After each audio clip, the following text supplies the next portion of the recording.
നല്ല അടിപൊളി കൂന്തൽ കിട്ടി. അപ്പോൾ നമുക്കിന്ന് കൂന്തൽ നിറച്ചത് ഉണ്ടാക്കി നോക്കാം.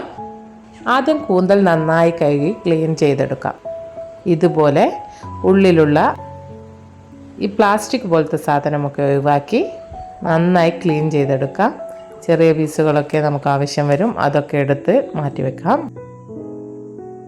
ഇനി ഒരു പാനിലേക്ക് എണ്ണ ഒഴിച്ച് അതിലേക്ക് ഇഞ്ചി വെളുത്തുള്ളി ചതക്കിയതും നല്ല കാന്താരി മുളകും ചെറിയ കഷ്ണങ്ങളാക്കി നുറുക്കിയ ഉള്ളിയും കൂടി ഇട്ട് കൊടുത്ത് ആവശ്യത്തിന് ഉപ്പും ചേർത്ത് വഴറ്റിയെടുക്കാം. മിക്സിയുടെ ജാറിലേക്ക് തേങ്ങയും ജീരകവും ഒന്ന് ഒതുക്കി വെക്കാം. ഉള്ളി നന്നായി വഴറ്റി വന്നതിന് ശേഷം അതിലേക്ക് മുളക് പൊടി, മഞ്ഞൾപ്പൊടി, കുരുമുളക് പൊടി എന്നിവ ഇട്ട് കൊടുക്കാം.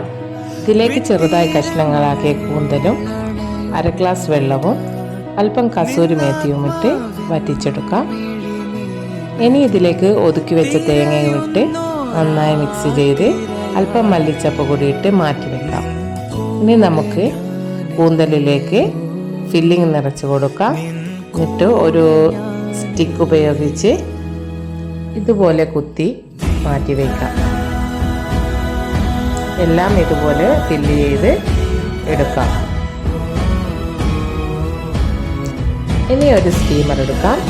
അതിലേക്ക് നമ്മൾ ഫില്ല് ചെയ്ത കൂന്തലിട്ട് 20 മിനിറ്റ് ആവിയിൽ വേവിച്ചെടുക്കാം.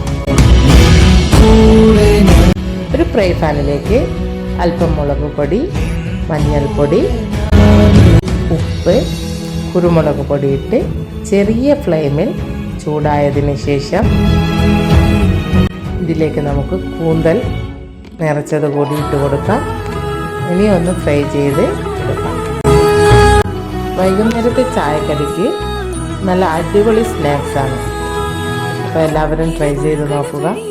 Please support my channel.